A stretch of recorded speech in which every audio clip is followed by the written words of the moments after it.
What's our first question? Daryl Hargreaves asks, what are the pros and cons of employing remote or international staff if there are no available skilled workers in your own state? You know, Daryl, this is probably becoming easier and easier. You know, there would have been a time when that was like, you know, the weirdest thing in the world is to have, you know, a remote worker.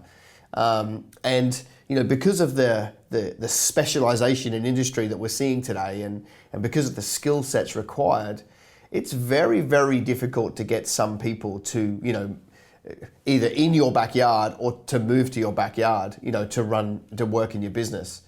The cool thing is though, like now there are ways that you can do this and it actually works. You know, you can be in Sydney and have a staff member in Melbourne, and through softwares you can monitor their browser to check that they're doing work. You know, you've got things like Time Doctor to know exactly how productive they are and things like this.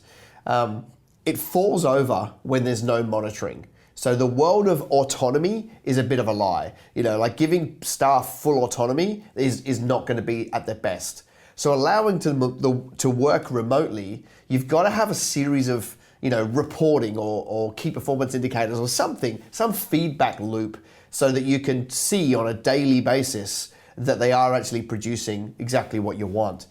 And that could be as simple as the last thing they do every day is they got a little template email, they put in whatever it is for that business, whatever success looks like, whatever productivity looks like. You know, I built 5 widgets today, or I did this many features in the code or whatever, you know, whatever the business actually requires, but you need a daily feedback loop from remote staff.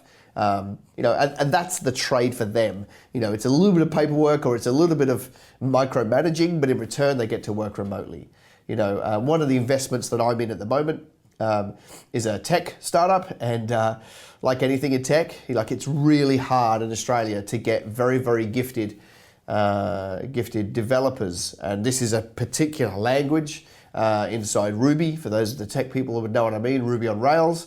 It's proving massively difficult to find people who want to move to the Gold Coast, where the head office is, to do this kind of work. And yeah, so it's.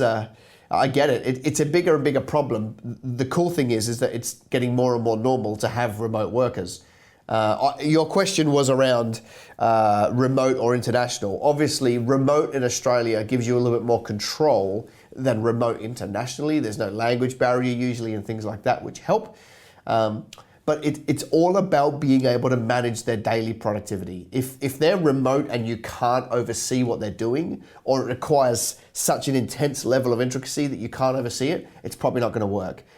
The more routine the tasks, the easier it is to manage somebody remotely, but then usually the easier it is to find them in your own state or in your own area as well.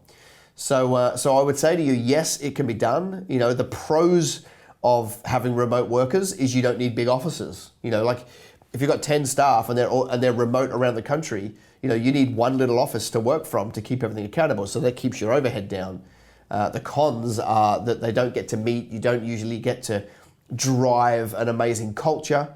But having said that, these days you can get an all hands meeting, get everyone dialing in on a go-to webinar or a Zoom, and everybody can see each other's face and introduce each other and tell each other what they did on the weekends. So a lot of that stuff is kind of being removed. You know, you can build a culture these days through technology that draw a team together if they're all working remotely.